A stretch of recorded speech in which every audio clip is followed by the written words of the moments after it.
Hey guys, we're gonna be making Korean scallion pancakes or pajeon. It is officially spring. The green onions are coming out of the ground. First thing that we're gonna do is I'm gonna take my seafood mix, which I got out of this freezer. I get these from Trader Joe's or Aldi. You don't have to put seafood in, but it makes it tasty. You could put it in pastas. You could put it into stir fries. Let that defrost. If you go to an Asian market, they will typically have a Korean pancake mix.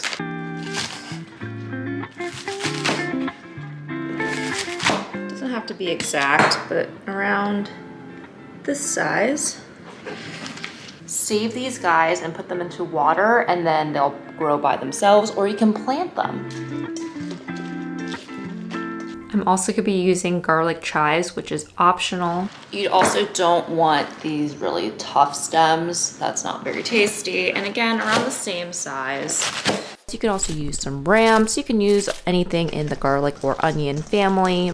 Okay, so we have a bigger bowl now. Usually I don't measure anything, so this is all for you guys. We're doing 2 cups of the pancake mix and about 1 cup of water. I like a spoon. You could whisk it, but you don't want too much batter and you don't want to over mix it. Add the greens, and then we're gonna add our seafood mix. And we're just gonna gently fold this in, and then voila, this is what it looks like. If you guys have a griddle like you would use for pancakes, that is perfect. Or you can use a regular pan.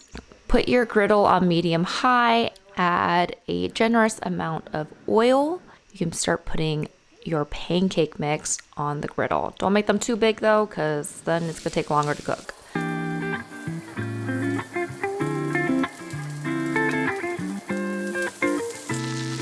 It should take around 5 to 7 minutes per side. You're looking for a nice golden brown. So after you flip them, really push down on these pancakes to make sure that the batter is cooked.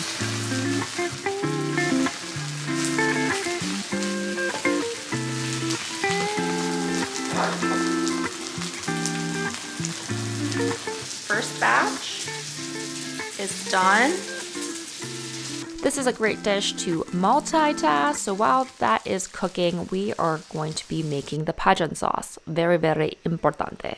I got some rice vinegar, soy sauce, and sesame oil. Kind of cheating, but I have green onion already frozen and cut up. Nice little trick. So we're gonna get a cup of the green onion. We're doing 2 tablespoons of soy sauce, 1 tablespoon of rice vinegar, 2 tablespoons of sesame oil, and I like to add 1 teaspoon of sugar, 1 tablespoon of roasted sesame seeds. I have this nice little cool gadget. All you gotta do is push this button and look at that. Comes out all grinded up. And then, super, super important is we're gonna add 2 tablespoons of Korean red chili powder. You can add this to other dishes as well, and it keeps in the fridge for 2 to 3 weeks. First one, a little bit of sauce.